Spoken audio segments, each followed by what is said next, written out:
My next musical is going to be upside down. Hey y'all, I'm Cash the composer, and I'm here on YouTube to chronicle the journey of the creation of my next musical, from conception all the way to production.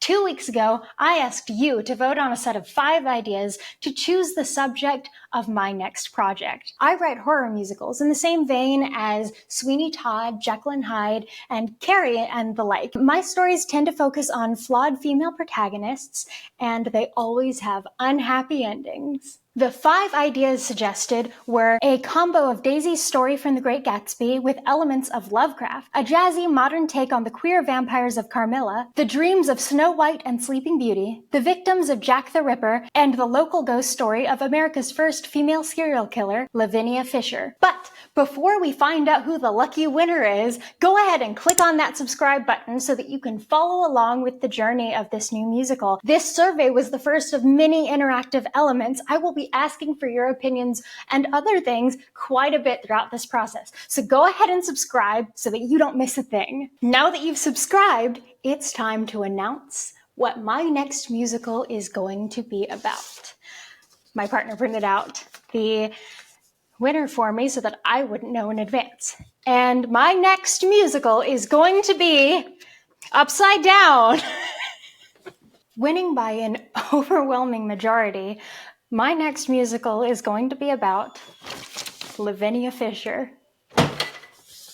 Oh, that must be my partner coming home. You know what? I'm pleased with these results, and it's kind of fitting. My last idea about the summer of 1816 at the Villa Diodati, when Mary Shelley wrote Frankenstein, was actually my dad's idea. And this story of Lavinia Fisher was a special request from my mother. And I found out something interesting. So I began writing the Mary Shelley musical when I was 19, and she actually wrote Frankenstein when she was 19. So there was that little parallel there. And it turns out Lavinia Fisher was hanged when she was 27. Guess who's 27? So this video, we're going to talk a little bit about Lavinia's story, as well as what you guys can expect as my audience moving forward. Since Lavinia's story, from the murders she may or may not have committed to her death, occur entirely in Charleston, y'all can expect several videos exploring relevant locations around the city, namely the old jail where she was incarcerated. I'm also going to reach out to a couple of local experts to better inform my research. Aside from the research side of things, which will be fascinating enough on its own, we will also have the actual writing component of writing the musical. We're going to talk about everything from narrative structure to song placement, from chord progressions to rhyme schemes. Y'all will get to see the show come together from all of those individual songs into an entire cohesive story. Then there's the whole performance side of things. We've got auditioning actors, workshops and rehearsals and readings, sets and props and costumes, the direction, the production, finding a stage, getting a theater to perform in, all of that. Y'all get to see it all. There will also be a few odd videos out. As an example, I'll be at the local convention and film festival Atomicon this coming May. I believe the dates are May 4th and 5th. I may have a performance there on that Sunday, and if I do, that will end up being recorded and posted here for your enjoyment. But if you come and see me in person, there will be a surprise for you. And I may do a panel here, a podcast there.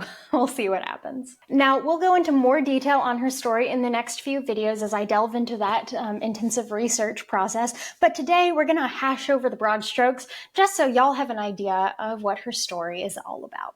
Lavinia and her husband John ran the 6 Mile House, an inn 6 miles from the tip of the Charleston Peninsula. Lavinia was a beauty and would charm the single male guests, asking all about their lives, their journeys, and their destinations. When she determined that a guest was not expected anywhere anytime soon and that they had goods or money to part from, she would kindly offer them a cup of spiked tea, and in the night, her husband would break into their rooms, take the goods and the lives of the unsuspecting guests. However, one guest didn't drink his tea, and when he heard that knock at the door, escaped through his window.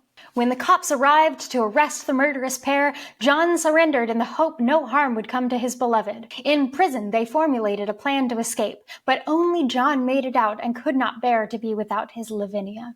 At that time, it was not legal to hang a married woman, so the authorities resolved to hang her husband first. When it was her turn at the gallows, Lavinia wore her wedding gown, inviting any man in attendance to propose and thereby save her life.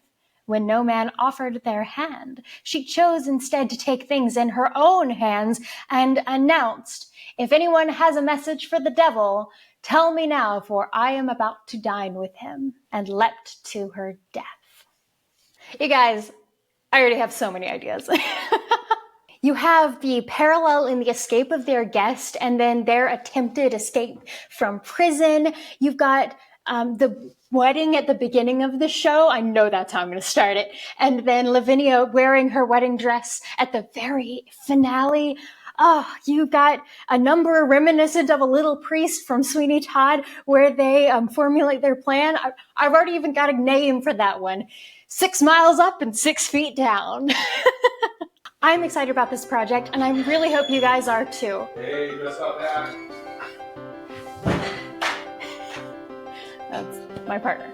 I want all of you to join me on this journey as I write this musical and explore this story. So go ahead and hit that subscribe button and ring that little bell to be alerted with the release of each new video. If you'd like to hear an example of my work, go check out Phantasmagoriana, the title number of my last show. And if you'd like to know more about me as a musician and composer, well, I have a very vain video about me, myself, and I that you can check out as well. That's all for now, and I'll see you guys soon. Bye, y'all.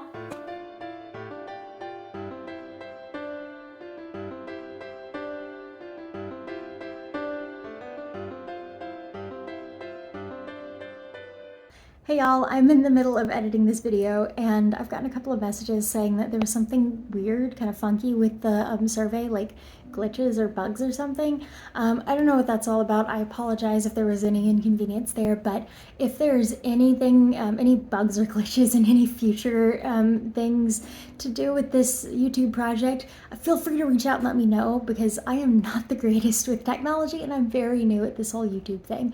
So yeah, I hope you guys will engage with me and help me with this learning process because while I have studied music quite a bit and I'm very familiar with the stage, I am terrible when it comes to this. So I'll see y'all next time, hopefully with no more glitches. Bye-bye.